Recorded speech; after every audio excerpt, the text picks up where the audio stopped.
যেমনটা আমরা তথ্য পেয়েছিলাম আজকে প্রবাসী কল্যাণ ও বৈদেশিক কর্মসংস্থান মন্ত্রণালয়ের সামনে মালয়েশিয়া থেকে কয়েক ধাপে প্রায় 250 বাংলাদেশি কর্মী যারা ফেরত এসেছেন আজকে 10টি দাবি নিয়ে তারা এই প্রবাসী কল্যাণ মন্ত্রণালয়ের সামনে একটি মানববন্ধনের আয়োজন করেছিলেন। সেই মানববন্ধনে বাংলাদেশের বিভিন্ন জায়গা থেকে যারা এসেছেন আমরা তাদের কয়েকজনের সাথে একটু কথা বলতে চাই। আমরা জানতে চাই যে তাদের আসলে দাবিগুলো কি, কেন তারা এখানে এসে জড়ো হয়েছেন, সে বিষয়ে আমরা একটু কথা বলবো। শুরুতে একটু আপনার সাথেই কথা বলি, আজকের এই মানববন্ধনটি কেন, কি দাবি নিয়ে এখানে আসছেন, আপনাদের কি সমস্যা হচ্ছে?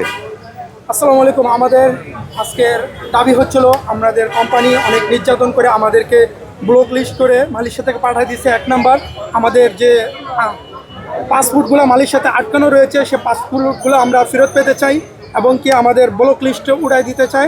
এবং কি তৃতীয় দাবি হচ্ছে আমাদের অনেক ক্ষতিগ্রস্ত, আমাদের 7 মাস যাবৎ বেতন আটকে আছে, এই বেতনটা আমরা পেতে চাই। এবং কি আমরা তো অনেকে ঋণ রয়েছি, কেউ 4 লাখ 5 লাখ করে ঋণ আছে। আমরা সরকারের কাছে একটাই আবেদন, সরকারের যেই রেটে রয়েছে বর্তমানে মালয়েশিয়া কলিং খুলতেছে, আমরা এই কলিংয়ে যেতে চাই, আমাদের যেন এই ফ্রিভাবে নেওয়া হয়, তাহলে কিন্তু আমরা এই ক্ষতিগ্রস্ত উদ্ধার হতে পারবো। আমি একটু আস্তে আস্তে আপনার থেকে একটু জানি। প্রথমত আপনারা মালয়েশিয়াতে গেছেন, সেখান থেকে যদি আপনাদেরকে পাঠিয়ে দেওয়া হয়, ধরে নিলাম যে পাঠিয়ে দেওয়া হচ্ছে, আপনাদের পাসপোর্টটা জব্দ করবে কেন? সেটা কেন আপনাদের কাছে নাই?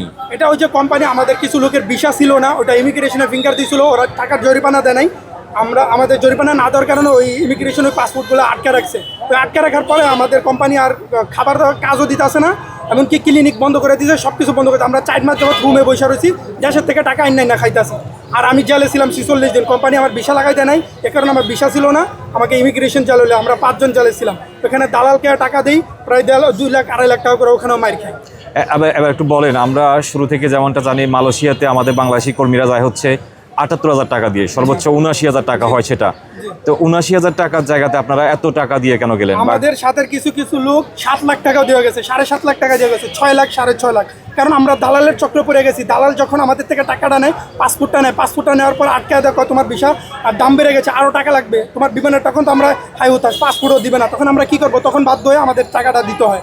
যারা এই যে গ্রিন লাইনে গেছে, গ্রিন লাইনে যা অনেকে 5 লাখ 6 লাখ 7 লাখ টাকাও পর্যন্ত দিছে।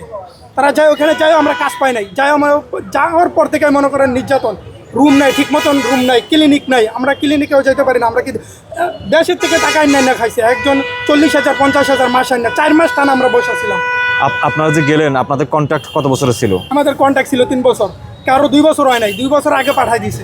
কোম্পানি কি বলে, কেন পাঠিয়ে দিচ্ছে? কেন পাঠা দিয়েছে কোম্পানি? মনে করেন প্রথম যখন কোম্পানি ছোট ছিল, করোনার টাইমে গ্লুপস তৈরি হতো, করোনার টাইমে এটা ছোট ছিল। যখন 2023 সালে কলিং খোলা হয় তখন অনেক লোক নিয়ে আসে, যেখানে লাগবে 50 জন লোক, সেখানে প্রায় 200 প্লাস 227 জনের মতন লোক নিয়ে গেছে।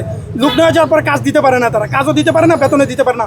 আমি মাসে লাগে 500 টাকা খাইতে, সেই জায়গায় আমার দেয় 200 টাকা 100 টাকা 300 টাকা। এটা আমি খাবো না বাড়িতে দিব না আমার লোন শুধবো?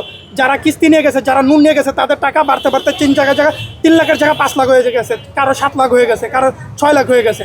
এখন এই যে রিটার্ন যে রূপগুলো কমে আছে, এই আমাদের একটাই দাবি, এখন নতুন কলিং খুলতে আছে, আমাদের ব্লক লিস্ট উঠায়া আমাদের পাসপোর্ট রিটার্ন দিয়ে, এমনকি আমরা যেন সরকারের যে 78,000 টাকা, এই টাকা আমরা যেতে চাই।